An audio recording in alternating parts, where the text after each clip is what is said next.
Hello, everyone. So, Mary and I were talking about what's happening in our own lives and what's in Mhm. the field. And kind of the through line is what happens when hits don't stop coming. I did a post today about AI twins taking over coaching clients. And I made light of it, yet things are really happening in the world of like AI twins, they're giving advice. So coaches are giving less advice because people can just go on Chat GPT or Claude or whatever. Bots are trading, all of these things, like they are actually predicting that most jobs are going to be taken over by robots. And we're actually already seeing this. I mean, Amazon did this big shutdown of people, and like this bots took over. And that's, of course, not the only thing. Like maybe people are feeling into their career, things like that, but also like what's happening personally. And again, how do you, first of all, create safety for yourself? Because there's something about separating the threat. So there's the threat of maybe what happened to you in the past, what's currently happening in your life, and maybe what's triggering you, and then fear of the future. And how do you actually work with that? How do you actually, you know, somatically and emotionally and mentally get yourself in the game so that you have your full capacity instead of freezing? Which, I mean, freezing was like my thing. Like, was my response to trauma was freezing. And I had a lot of things to freeze to, and I had to learn how to do that so that when something comes now, I can still have a reaction, but I don't stay there. So that's kind of what we're thinking today. No, I love that. And it's funny that you brought up freezing to me because when you went there, I was like, you know, I in the past have always resonated with that fight and flight, right? I'm a runner and I'm a fighter, bring it. And in the healing process and in meeting myself in different ways, I've experienced a lot of that fawn, and it was very new. I was like, oh, hello. Because there was, yeah, it's just incredible that we get to continue to show up. I think, and I appreciate, so yeah, what's been coming up for me lately, um, man, is that wanting to hide, right? And that um, fear of being seen in a way. Because there's this facade that, in some way, um, because I'm a healer or I, work in this realm, that I should be at a certain level and or at a certain area and not experience life. And I know that that's not true. And then sometimes in that uncomfortability and that pain, I still get to experience humanness. The reality is that in this work and in getting to our roots and our center and our aligned living and learning to listen to our higher powers and follow that direction, it's not an arrival point. It's a forever unraveling. And the more that I allow myself to lean into those moments and into that pain, woof, and let go, even though it's painful. Trust me, I have had some tears this week, and it's like, but it's cleansing. It's allowed me my humanness. It's allowed me to be part of my community and be a tool in my community too. My truth also allows other people their experience and their truth to come forward without a fear, but with a recognition and a reciprocity in that understanding.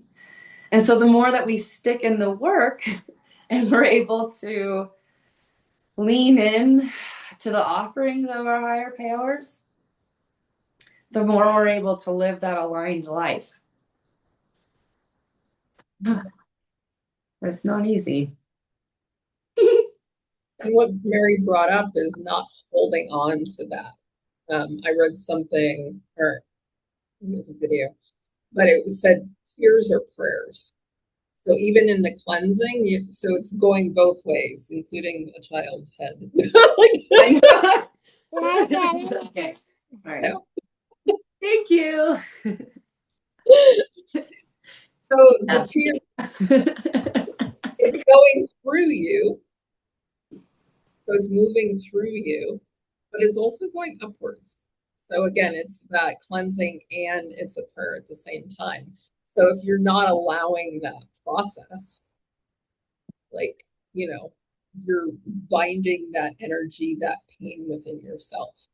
And it's actually such a, like, we're taught to do that, is, like, don't show your feelings, like, stiff upper lip and like, man up, or, all the different things that men and women have heard about not showing their emotions, things like that. When in nature, like, the very first thing when a trauma happens is like they shake. So it's like it's a physical thing to like move that emotion instead of suppressing it and like really like kind of packing it down into your body and into your field. Like, they get rid of it. So it's allowing yourself to feel what's happening in your body and those emotions and expressing it. I had a personal situation happen last week, and I spent the entire weekend crying, like the entire week. And on the other side of it, everything was different. Like, I was different, the other person was different, our relationship and possibilities, they were all different because I allowed myself to have that cathartic space instead of holding it in, or like, I have things to do, or like, you do this, and like, holding it in. I just like let it all go, and that's what transformed the field. Yeah, and there's such a beauty in that because there's a choice.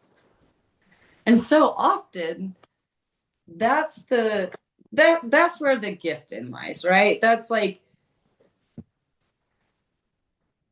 the empowerment comes in. And it's not supposed to be comfortable. Excuse me.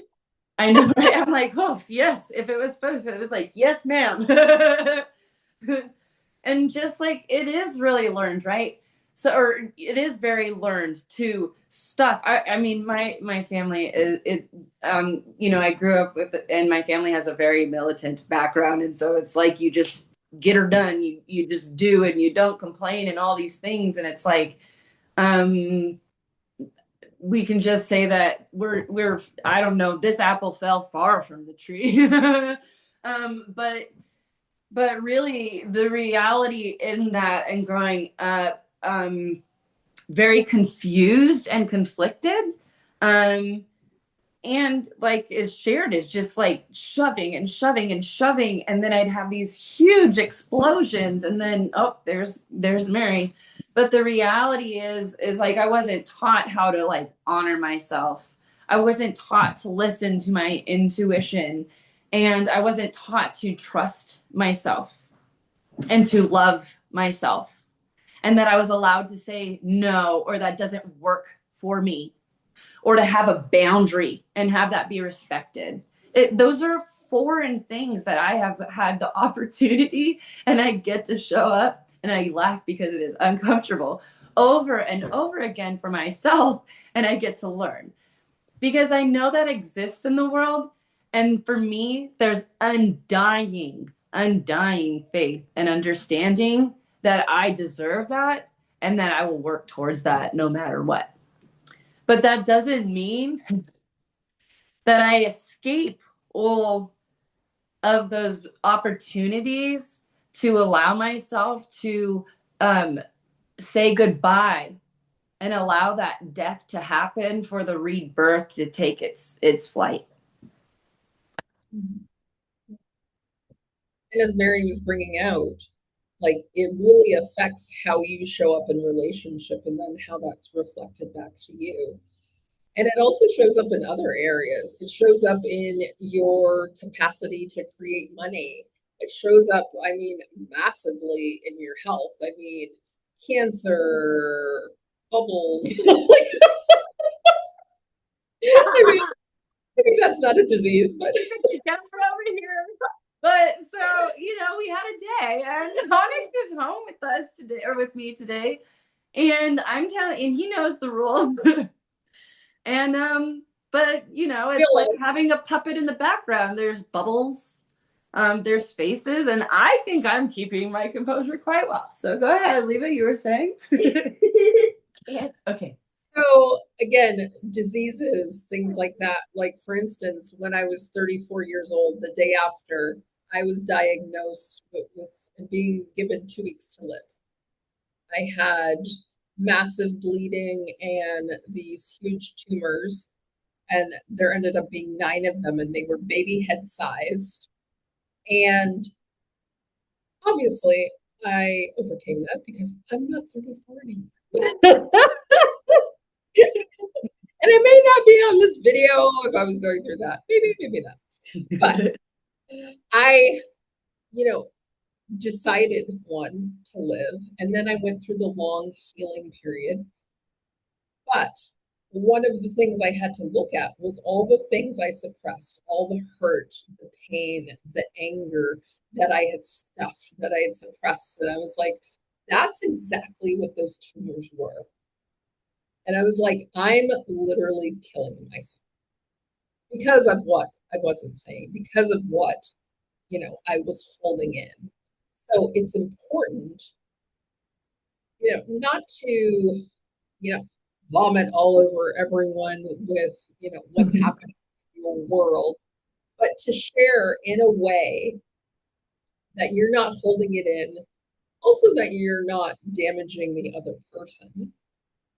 There is a diplomacy and a nuance to sharing in a way that's authentic yet not damaging. Mm-hmm. And to be getting this out of your body because that is what's needed. One of the reasons Mary and I work with children, especially who've experienced trauma and abuse, is because we want to get that out of their body sooner. Why not work with kids when they're 5 and 11 and 16 before they create these ways of being? And then that's their magnetics. And then that's how they create their relationships. And that's what keeps coming to them. And then they're coming to us at 40 and 50 and 60 and coaching in the coaching realm, which, hey, we're happy to serve you. But if we can serve you sooner, that's better. Right.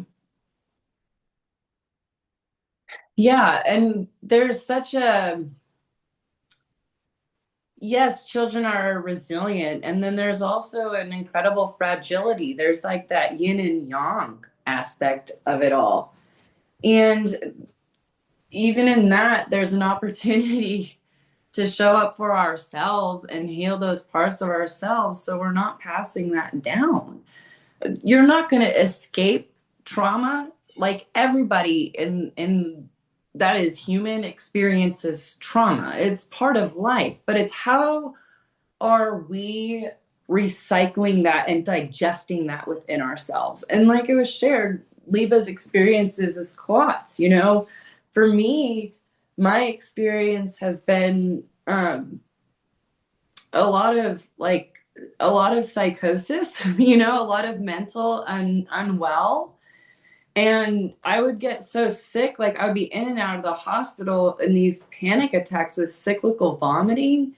I mean, just, like my body was just like rejecting itself, and to be able to understand how to breathe in the morning and connect and be able to have a completely transformed life by making a decision for myself of what I'm going to accept or not, and then sticking to that undyingly, like, like it's a dedication and a lifestyle choice.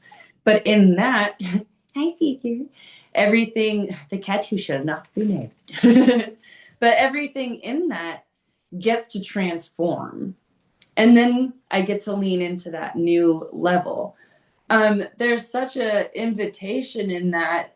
And really, that's a lot of what like our calling has been in this is like we've stuck in these alternative practices and understandings of how to heal the body and connect with sorry, how to connect with the body um, through our own healing and our own understanding, and we've stuck in that and continue to work with others in that understanding, and it's really incredible to see the empowerment come in and to see the choice be able to change, and just to have like that little bit of buffer where you get to cultivate and create that like that lasting wellness and change. I swear, I start talking and she like is always something.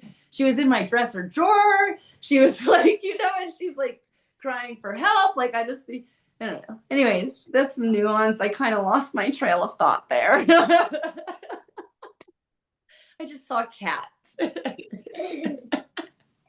I think it's having grace. It's having grace for the cat, grace for the bubbles, grace for the kid, Like, grace life for happens. and also grace for perhaps when you haven't responded as well as you would like to. Because when you are triggered, you literally don't have the capacity to respond. You know, you have a lessened capacity to respond because your amygdala is going, your body is like threat, threat, threat, threat, threat. Whether it's something that happened when you were 3 years old, or it happened this afternoon, or you fear something in the future, if you are in that fear space, you don't have the full capacity to respond the way you would like, to even think fully through what could be possible and how you can relate to it. So there is the grace of knowing you're doing the best you can, and you did the best you could, and you will do the best you can. And how can you return as quickly as possible to being in your body, to breathing fully, to letting that trigger go so it's not, running through your head like, let's just pluck it out, and giving yourself grace for the process.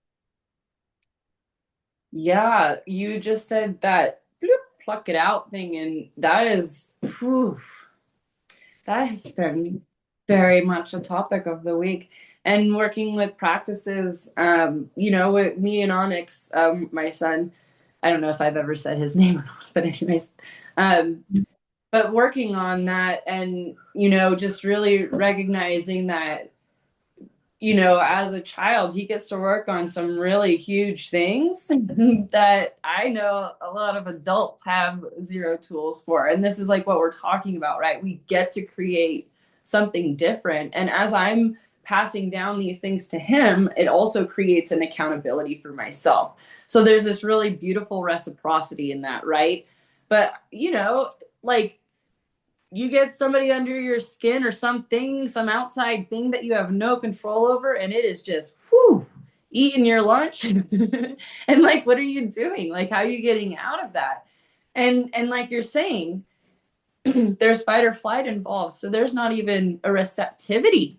So how are we getting out of that? And there's gotta be levels. There's gotta be levels of this takedown and this grounding to be able to create a field for choice, and like, what does that look like? Sometimes it looks like just needing to like run out and yell and be on the playground and just be by yourself and just get it out, you know? Sometimes it's being in the room and like being on that little pedal bike, that stationary, you know, all these things. But we're doing something to literally, like was shared, shake out that energy and get it out, transfer it, move it, right? From there, the blood's moving. It's a little bit less in your head, you know, maybe a little bit more in your belly, maybe more in your legs. You know, you're really getting that movement out so that you can create a breath. Because you can't breathe up here if you're really like exerting, right? So now we've created that breath. Now we can breathe. Do you need a hug? Do you need some arm squeezes? Like, what are some tools like that we can use to be able to allow some more of that receptivity in? Now that that field is there, you know, like we're just taking levels down. Now let's get to the conversation, because now we can have a little bit of a calm conversation. There might be a lot of that finger pointing, but then we just get to come back and recognize, like, hey, we don't have control on the outside. It's scary out there. There's a lot of things that are not fair, all the things, right? And it feels fucked up. And as an adult, I could be like, man, you're right. And it's true. And like, what do we do? Right?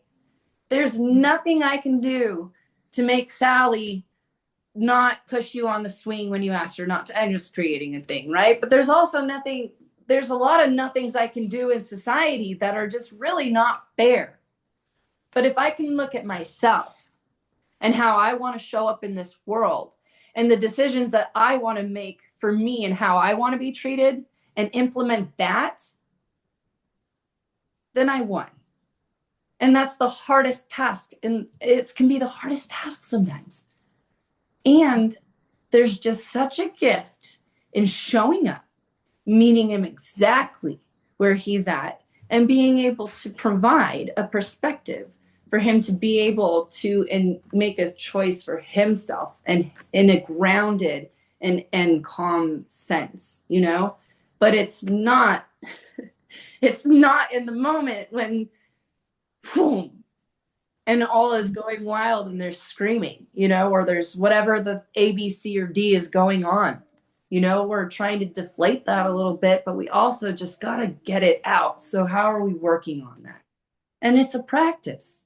And he's not going to get it right every time. And I'm not going to get it right every time. And neither are you. So, welcome to the club. But we get to keep showing up and being honest and healed. Yeah. And that's life. And sometimes it is taking that step back of like, if I say something right now, World War IV. I was about to say World War III, but we're kind of already in that. So let's do 4. Let's not.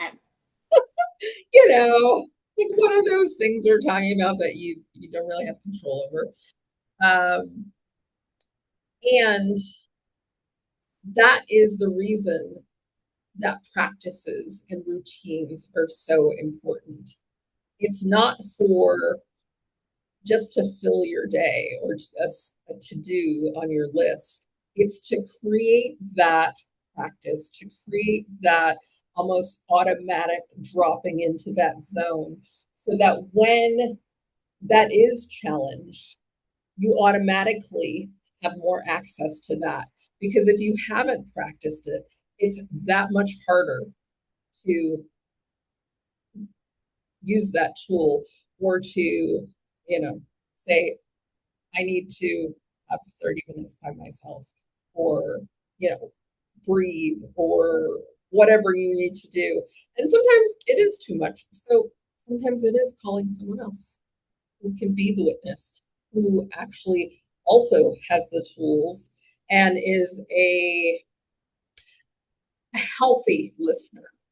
Because there's also a difference. There's a healthy listener who can listen and give you space or be the space for you. And then there's the judgmental listener who's like, well, why did you do that? Or like, that was stupid. Or like, I mean, we all have those people in our lives, who like, listening to speak. so it's like, it's also discerning who's a safe place when you need that support. Yeah. So, there's like really the gift in it all. And that's where, it doesn't get to be perfect. And so if you're waiting to start something till it's perfect, you're gonna sit there and sit there. It's life isn't about this pretty little box with a bow on it. It's not about fitting in this like societal idea of what is safe, because it's not safe, right? The freedom and the alignment and all these things that come in it, it's not I'm there. It's never going to be that. I am not going to say that I don't ever think that for myself. Like, dang, or do I wish it or desire that sometimes I could just be like, Rick, is it ever going to not be hard? And then it's like, no, that's not what I signed up for. And here I am. And again, so there's the choice. And I think that it's just such a beautiful opportunity, because I know that there's so many of us that just don't even want something different for ourselves, but want something different for that next generation. And we're doing everything in our wheelhouse.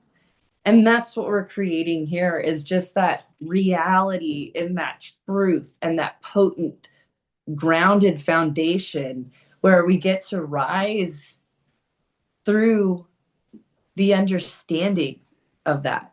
But it has to come with an awareness.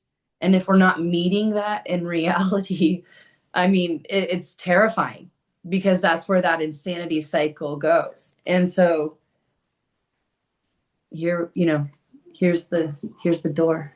Mm-hmm. Yes. And also, just to close the loop on the threat, it's also seeing what is actually happening. Like, is there something in front of you that you need to handle right in this moment? Or is it a memory that just keeps looping in your head? Your mind doesn't know the difference. So if you're thinking about something that happened 10 minutes ago, or 10 years ago, or 2 weeks ago, your body is processing it as if it's happening right now. So if it was traumatic, you're re traumatizing yourself.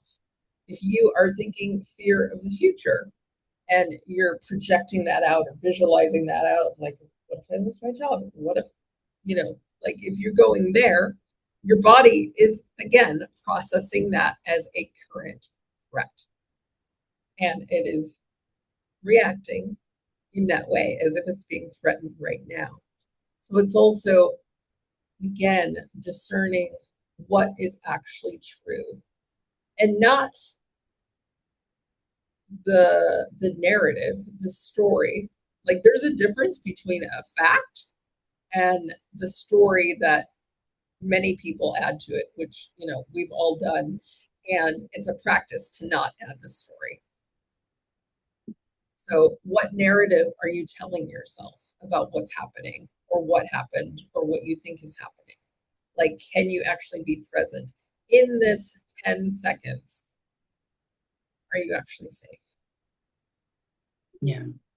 No, and that's so interesting, because we don't have control over the first thought. Like, popcorn. And then you're like, okay. But after that, you do have a choice. It's very much like anger. Like in this one, it made me mad when I heard this. But it was like, oh, anger. It's like a 2-second thing. After that, you have a choice. Are you going to feed it? How big is that going to get? How much are you going to activate in that story? And are you telling from an activated state? Or practice, take a breath. You have a choice. It doesn't feel like it sometimes, but I promise you do. Mm-hmm. And are you actually seeing what's really happening too? Or are you seeing through the lens of a story that happened, of like, well, this always happens in relationships. So a person could do something and you naturally conflate it because that has been your historical reference of it, and you're getting angry at them or blaming them or um, reacting to them, and it has pretty much nothing to do with them. Literally. I Like, have located the enemy and it is me. and of course, there are things that actually are threat. Of course, we are not saying if you are in a threatening moment, handle it.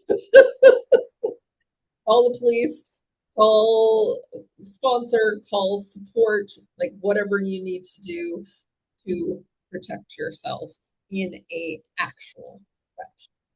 But Yes. if it's not an actual threat, you can give yourself some more discernment and awareness of what is possible. And that is by using the tools, by breathing, by actually seeing what story am I telling here? And do I want to change it? Yeah. Do I want to participate? Like, really? Yeah. Yeah. Yeah. And I just want to touch on this because again, like recent circumstances and just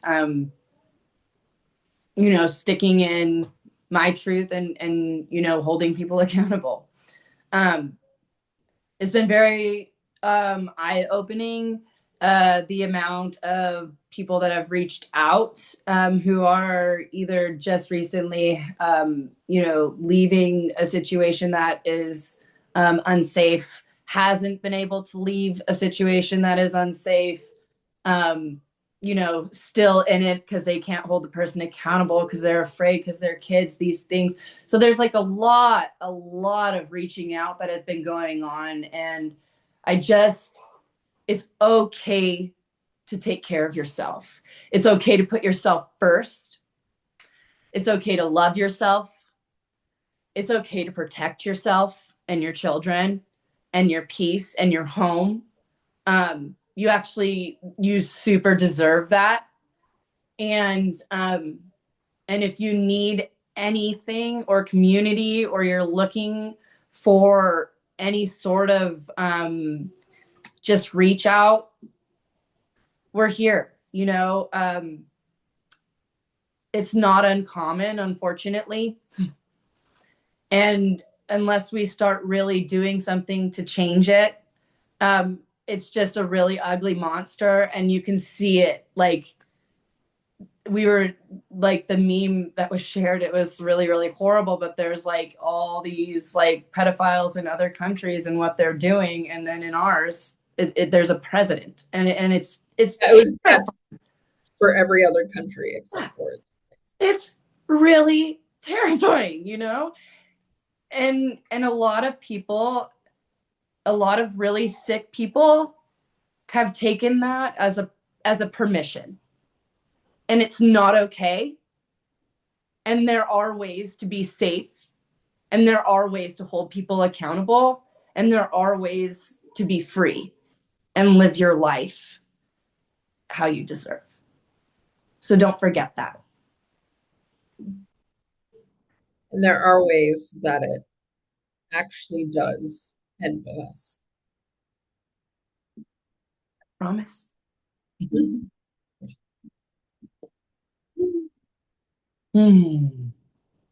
Is there anything else you feel that's on your heart, or we bid our audience adieu?